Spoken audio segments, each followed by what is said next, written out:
This is a reading of Chrysalis, story by Tom Bradshaw, Rinoa Page, and Keira Hoeferle. Music and sound effects provided by Zapsplat and Pixabay.com. Narrated by Dominic P Richardson. Chapter 2. The Market. The Lananshi, or Fey Mistress, will prostitute itself to any knave fool enough to trade in blood for lust and inspiration. Vampiric in her tendencies, once the pact is made, only a maddened life and an early death await the man, save he find an even more fool soul to fill his unholy contract. There is a trick to her, however, a gift to us mortals. Deny the vile mistress her offerings, and she is cursed to be your slave for however long you may live. And may you live a long life, good sir, for what a lucky man such as yourself might do with such an exotic whore at his disposal, I leave entirely to your imagination. From the writing desk of Alistair O'Reilly, 1827.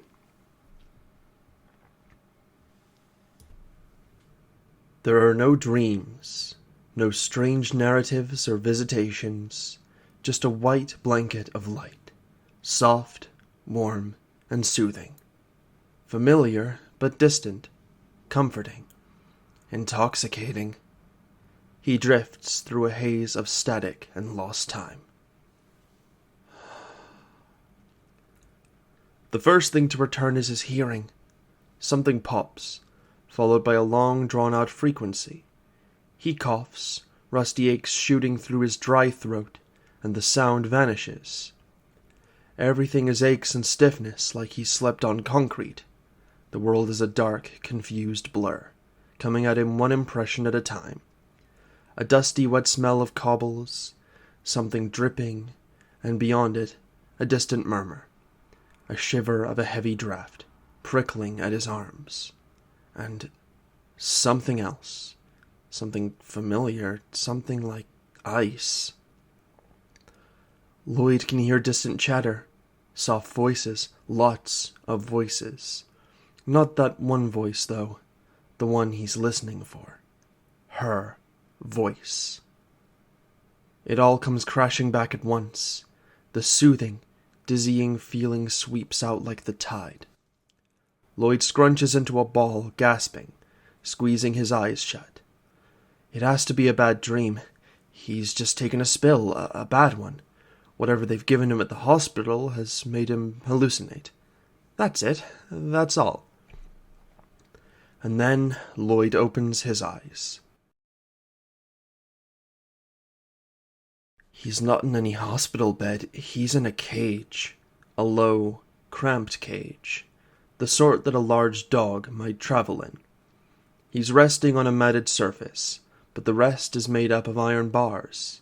The wintry, cold sensation floods his senses, raising goosebumps and turning his stomach. Lloyd gives an agonized whimper, trying to roll away from the metal, and then flinches back as a stabbing ache shoots through his arm and wing. His wings, they're still exposed. He flexes and senses that whatever jacket he's wearing has holes in the back, large enough for the wings to extend out and down.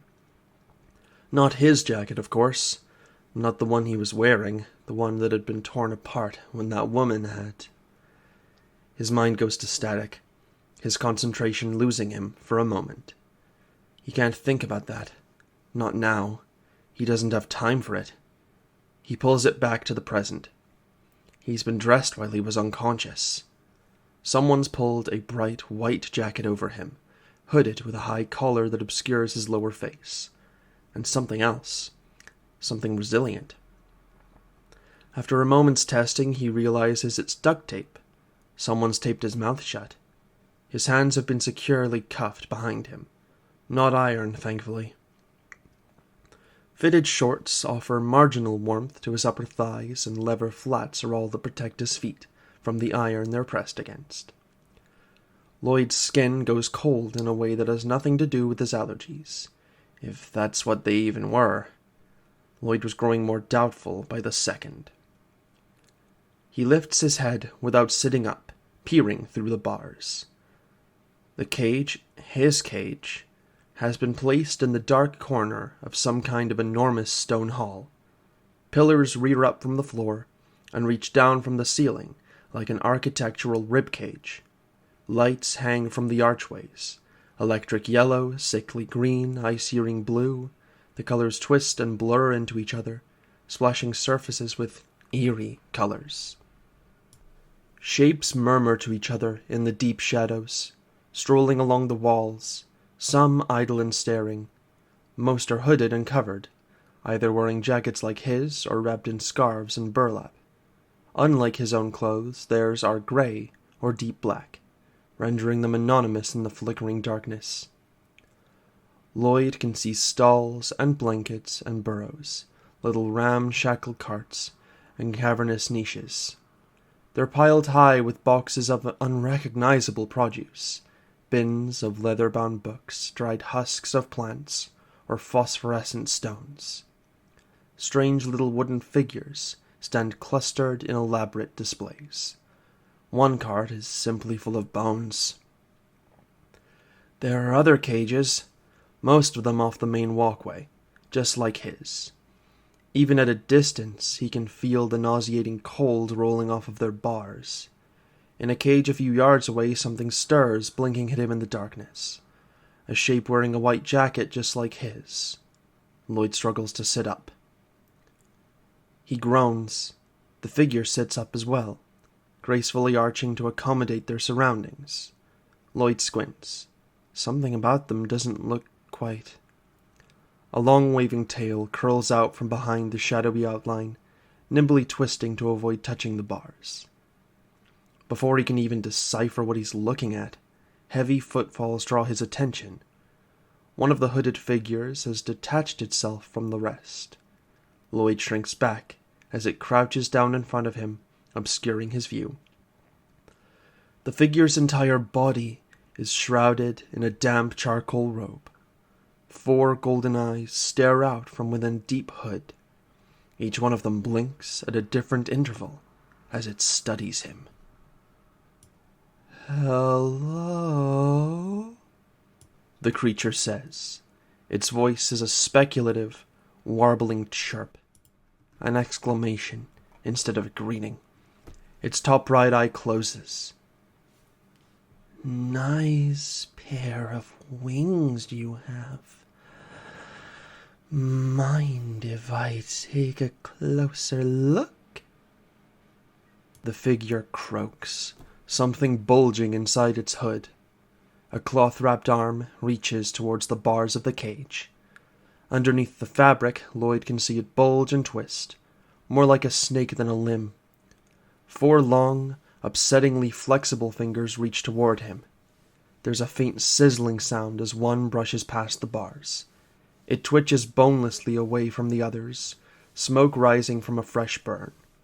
The spell breaks.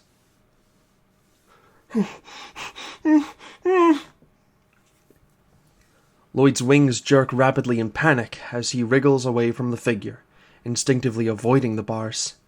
The sudden stinging tingle on his skin is enough to make him pull up short as he nears the back, but is still too close to the creature's hand. It grabs him by the edge of his right wing, stilling its frantic flapping.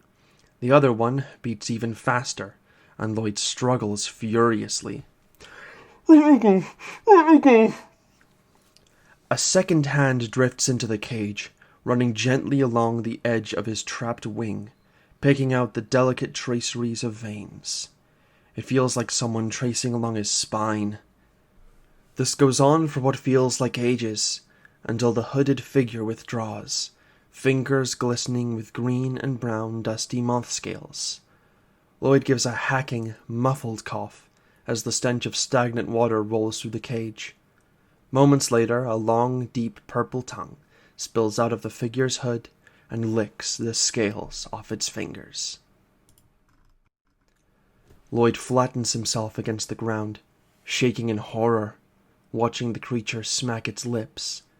He can see something moving, squirming, deep inside the hood, below those brilliant golden eyes. The upper left and lower right ones blink simultaneously, pupils dilating as they take him in. It crouches down in front of him, legs bending in a frog-like squat. Don't have a purchaser, do you? Excuse me? A tight, high-pitched woman's voice slices through the air, cutting through Lloyd's panic like a knife. Before the creature can turn, a foot slams into its side, sending it sprawling across the floor. As it hits the cobbles, it doesn't so much as fall down as fall apart. A few passersby stop and stare. I don't believe I was offering free samples. The woman in the jacket sidles up to the front of the cage. She peers down at Lloyd as she positions herself between him and the figure, now slowly pulling itself back into a vague semblance of a standing position. Her eyes are no longer entirely red. Bloodshot veins stand out starkly against the rest. He didn't hurt you, did he, love? She asks. Lloyd stares up and numbly at her. The creature finally rights itself with a squelch and a snapping motion. That shouldn't be possible for anything with a skeleton. One eye is still avidly fixed on Lloyd. The others are all narrowed, staring furiously at the woman. Not good business to treat a potential customer so crassly. The woman ignores it, not breaking eye contact with Lloyd. Would you like me to cut off his tongue? She raises a curious eyebrow, ignoring the outraged burbling coming from the creature behind her. The scent of blood is in Lloyd's nose again. That awful noise he heard as he ran into the kitchen echoes in his ears. His stomach churns and he hunches over. He shakes his head harder and harder, waiting for the dizziness to pass. Oh, you're no fun, the woman says, giving a long, drawn-out sigh. She digs around in her pocket for a moment, before taking out something that Lloyd would think of as a lollipop, if it wasn't wrapped in a gauzy, glowing fabric. She slides the wrapper off, and pops it in her mouth, straightening up. Her bloodshot veins dissolve and fade, leaving her eyes glowing a soft pink. The creature lumbers closer, its own eyes bulging. Now 2 of them are swiveling to track Lloyd, as he shrinks back to the far side of his cage, while the others warily regard the woman. How much? A third eye turns, widening hungrily. The woman rolls her candy from one side of her mouth to the other. I don't do business with parasites. The creature's eyes shift from golden orbs to a milky green, and it grows thinner, taller, as if stretching towards the ceiling. After a moment it towers over them both, its robes undulating and rustling in an aggravated fashion. You're one to talk, mighty full of yourself for un silly trash. The woman crunches down on her lollipop, a little pink shard of candy shooting out of her mouth. As it strikes the floor, it detonates with a soft crack, leaving behind a puff of smoke and a whiff of copper. I said she's not for sale. She plucks the cardboard stick out of her mouth and flicks it away. One of the creature's eyes tracks the movement. For a moment its robe roils, then it shrinks back down, makes a contemptuously moist sound, and slithers off. Lloyd finally lets go of a breath he didn't know he was holding. There's so much happening that he doesn't understand. Where he is, what these things are, how the woman can do what she does, and why she keeps calling him she. But it's very, very clear to him that he's just barely avoided something terrible. She's saving him for something. So when she leans forward, coming eye to eye with him in his cage, he doesn't flinch away. Lloyd sits still, trying to bring himself back into the moment, observing every movement his captor makes.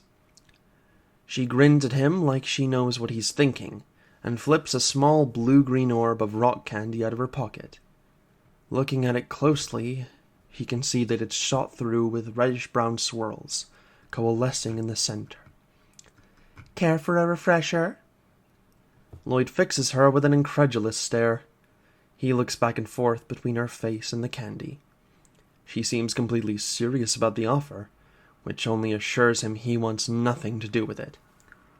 "No." For a second, he considers asking her to take the tape off, but that feels obvious, like she wants him to. Lloyd rolls his shoulders, trying to work out some of the stiffness in them before looking away. What had that thing called her? Unsili? He couldn't have possibly heard that right. That was a word that belonged in one of his Celtic lore books. The sort of word he'd find in stories around banshees and kelpies, about feasts of magical food that could ensnare the unwary, about people burned by iron. "I'm not a girl," he mutters at the floor. That, too, seems a little ridiculous, but it's familiar ground. He's prepared to banter with Ian over it. But her? She's a different matter. The woman grins and tilts her head, cupping her hand to her ear. "What?" she asks, drawing her voice out. Her belt creaks as she leans closer to the cage, staying an inch beyond the bars. "You'll have to articulate, Lemon Drop. I didn't quite catch that." Lloyd doesn't take the bait. She shrugs before tossing the rock candy into her own mouth and crunching down. The light in her eyes swirls and dissolves away into a deep teal. There's an awkward moment of silence punctuated by the woman chomping away at her treat. Lloyd wrinkles his nose. It might just be his imagination, but he's almost certain he can smell blood again. As unobtrusively as he possibly can, he ducks his head down and stares moodily through the bars. Lloyd can't help but notice that she's keeping well away from them herself, like she doesn't want to touch the metal.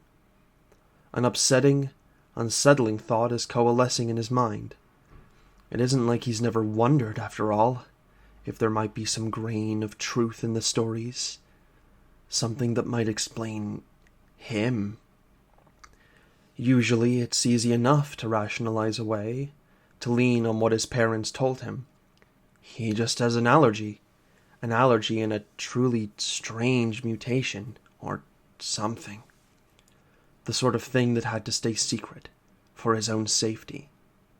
But here, surrounded by all this, his thoughts are interrupted by a sudden, incongruously modern glow. The woman has pulled out her phone, with an exasperated huff.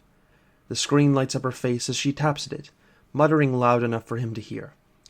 "God damn it, where is she? I cannot believe I'm wasting this buzz just sitting here. Where am I supposed to find more Gwillian Eker at that price?"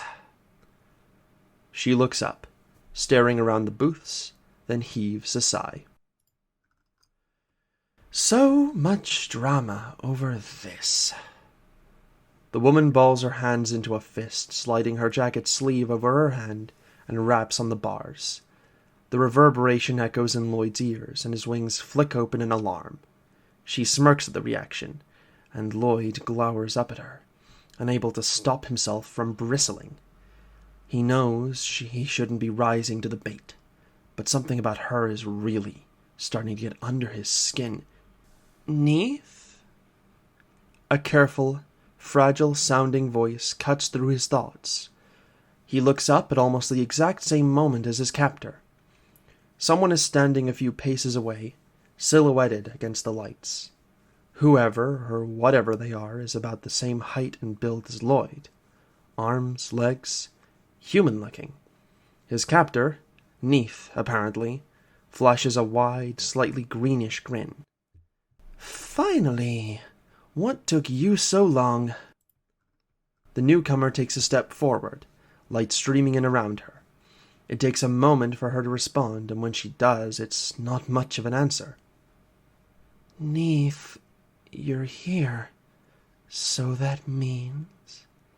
Is this... her?" Her voice wavers. Neath nods and gestures at the cage. "That's her. Neat as a present on holiday. The figure takes a few more hesitant steps, then quickly moves to the cage. Lloyd can see her more clearly now. She's also wearing a hooded jacket pulled over her head, and a green flat stone with a hole in the middle strung on a necklace around her neck. Luminous white blonde hair peeks out of the edges of her hood, framing her soft pink eyes. He almost pulls back as she crouches down, but he stops, staring. Those eyes, familiar, soothing, like someone he's always known. She stares back at him, pupils blooming and widening. Suddenly they narrow, anger blossoming out of the pink light. Why is she in there? Let her out! She shouldn't be like... The woman grips the cage too quickly for Neith to stop her. The hiss is immediate, like water sizzling on a hot skillet. The hiss of cold iron. The woman lets out a startled cry as she releases, stepping back and giving the cage a wounded look, pressing her seared hand to her mouth. "Hey, whoa!" Neith says, jumping up and helping the woman back. Incredibly, she actually sounds worried. "Come here, you dummy. Don't you know what iron is?" "Sorry. Of course," the woman says, her voice trembling. Then she turns back to the cage, lowering her hand and looking at him through the bars. Can't we let her out? Why is she like that?" Neith looks skeptically at Lloyd through the bars, considering. "Normally, the cargo is transported in the crate. It keeps things secure." The blonde woman kneels down to near the cage door once again, keeping a safer distance from the bars. Her eyes have misted over, like looking into a frosty window, warmth radiating from within. Promising, beckoning. Lloyd sits absolutely still as she leans closer. Are you okay? Do you want out?" Her voice is just as gentle as her gaze. Lloyd gives a slow, cautious nod, unable to look away. "Hey, what?" Neith starts, an outraged note in her voice. "What are you suggesting? That we just let her walk around?" The woman holds up a hand, and Neith goes silent. "It's what she wants," the woman says up to her. She turns back to the cage, looking softly past the bars to Lloyd within. "It's what she wants. So please?" "You are so naive sometimes," Neith grumbles, then takes some black, chalky-looking gloves from a hook on the wall behind Lloyd. They smell a bit like charcoal. Taking a set of keys out of her coat, Neith unlocks the cage, then swings the door open. The blonde woman moves in, reaching a hand in to awkwardly help Lloyd out. They both avoid bumping into the bars, although Lloyd has to flatten his wings against his back as far as they'll go. He feels oddly soothed, hazy almost, but he's still keeping track of what they're doing. The unsettling way they keep calling him she, of course, but also the gloves Neith had to use. And the way she listens to the woman, that most of all. As they straighten up, the woman helps Lloyd to his knees so they're sitting face to face. She smiles warmly. We've all missed you so much. We have so much to catch up on. Where have you been? What's... Mom? Neith says. The woman looks up at her confused. Neith taps her face, the gesture oddly apprehensive. The woman looks confused, then suspicious. Before Lloyd can lean away, she grabs at his face and pulls down the collar of his hoodie. Her eyes widen, the light diffusing. "You gagged her? What the hell is wrong with you?" she snaps. "Mistress, wait!" Neith starts, but too late. Without any further delay, the woman rips the tape off. "Ah!" Lloyd yelps. He nearly falls over, his legs cramping, but the sharp sting and lingering tingle across his mouth gives him a moment of clarity. That fuzzy, hazy pull dissipates, at least for a moment. He's out here, out of the cage, his hands still cuffed but his legs free. Neith's hands ensconced in clumsy gloves. Lloyd looks blankly at the two of them. Then he spins around and bolts into the market. His sudden dash for freedom surprises him almost as much as it does the blonde woman, who topples backwards in shock. He's not quite sure where he's going, skidding back and forth on the stones, nearly bumping into a pillar before spinning around, trying to decide which archway to dash through. Everywhere he turns is another obstacle. A cart, a huddle of curious figures, a shadowy alcove with just a hint of movement. "God damn it!" Neith curses, scrambling to her feet and struggling with her gloves. "Where do you think you're going?" That's enough to make up his mind. Lloyd bolts down the closest walkway, his wings flapping for balance as he darts down the narrow, low-ceilinged passage. It's cramped and crowded with market stalls and blankets, arranged at haphazard intervals to make customers meander through the maze-like trail. Lloyd doesn't have time for that. He half falls, half scrabbles over a low bench displaying carefully arranged piles of dried plants. A huddled vendor behind the makeshift stall unfolds in a clatter of stick-thin limbs, yelling after him in a piping voice, but Lloyd's already past him, and vanishing into the crowd.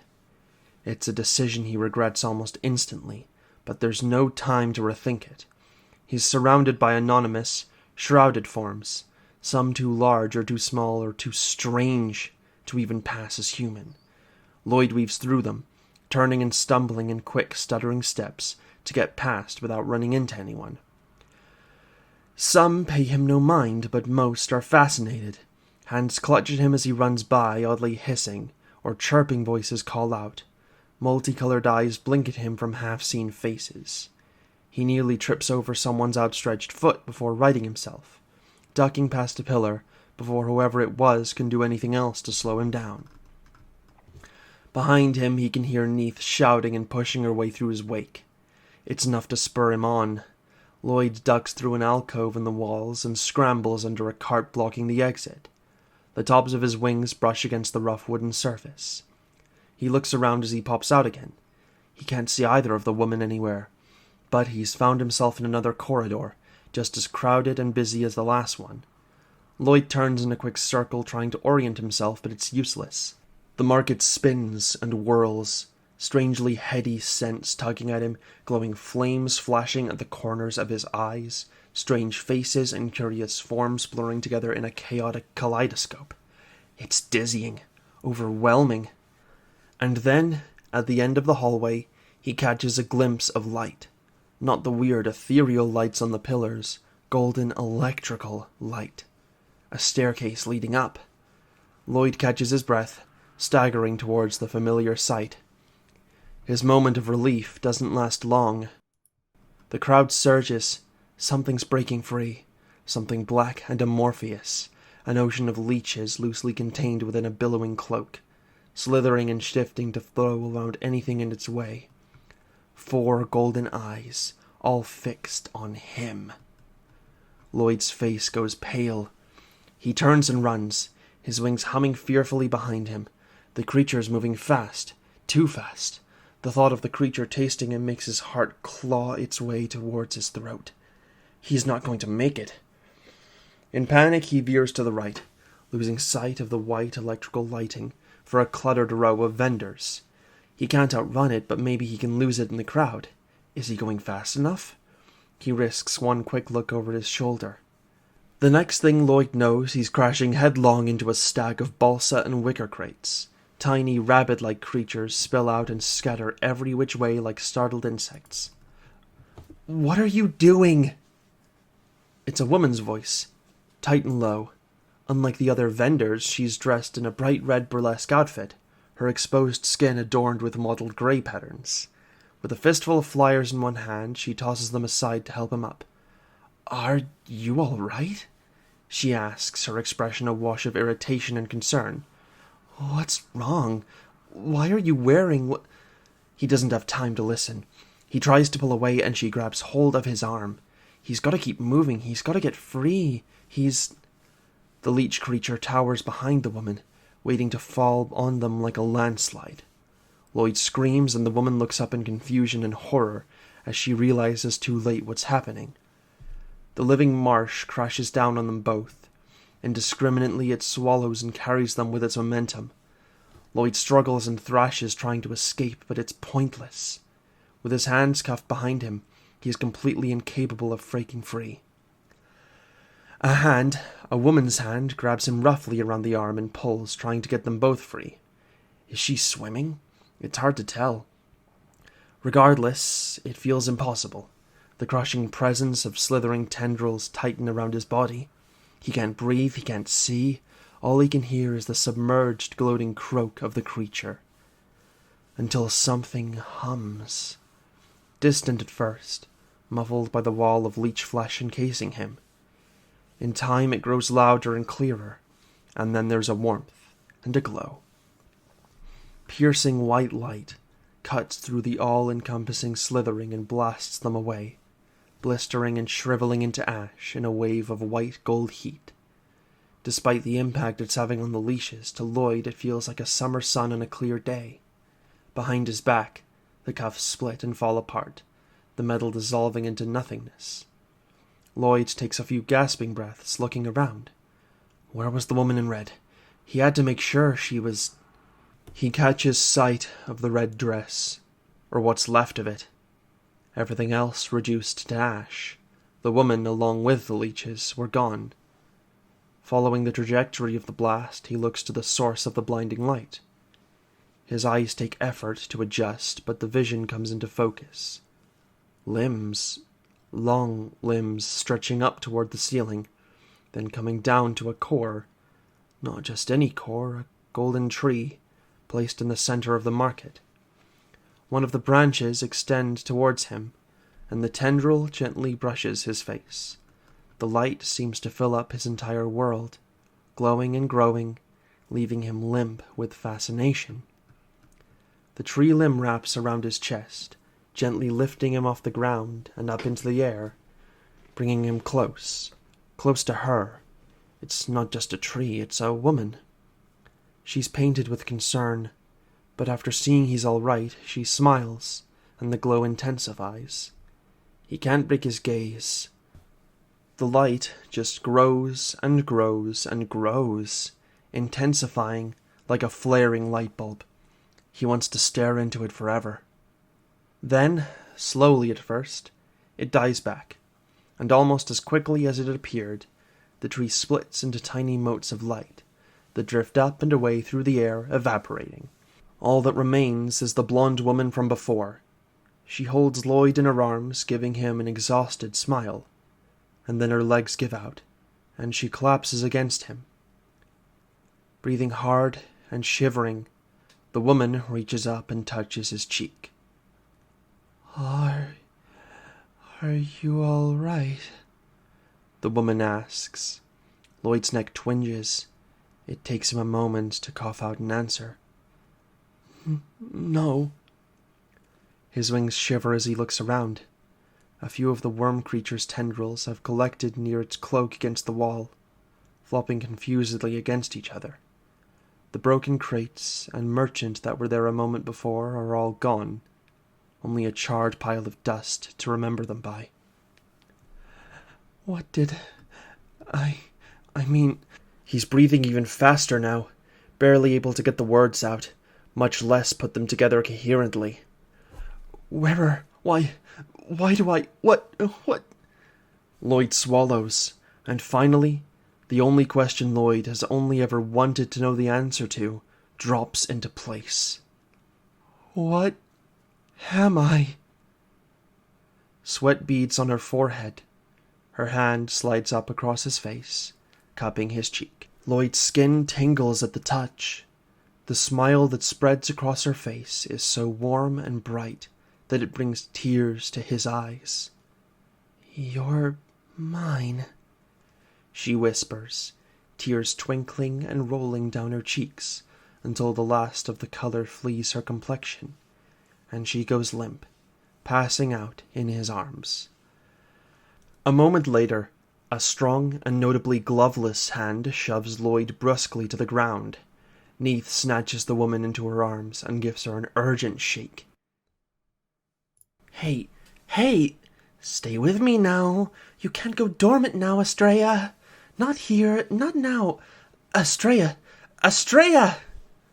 The woman, Estrella, stirs a little and shudders, but her eyes remain closed and her breathing grows more labored. Shit! Neith snarls, then looks up and around, taking in the wreckage of the market. Fuck! She takes the woman around her legs and lifts her onto her back, piggyback style. Then she rounds on Lloyd, whose wings are tucked tight against his battered, rumpled jacket. A thin, cracked glass pattern of red lines snaps across Neith's left eye. I'd kill you if it were up to me, she sneers, her voice dripping bitterness. Stay here if you want to, or come with me, whoever you want to take your chances with. Then, without a second glance, she straightens up and starts walking towards the stairs up. Where are you? He starts, wincing as bruises and scrapes he didn't know he had start to make their presence known. She isn't waiting or responding, though, and if he waits a moment more, he's going to lose her in the crowd. He looks around, figures skulking through the shadows, drawn by the display of light, the different shapes, the many, many eyes. She's not giving him an option. Not really. He hesitates, then picks up the sharpest, closest piece of wood he can find, before hurrying after Neith and Estrella. His wings remain tucked tight against his back as he moves, safe from unexpected hands.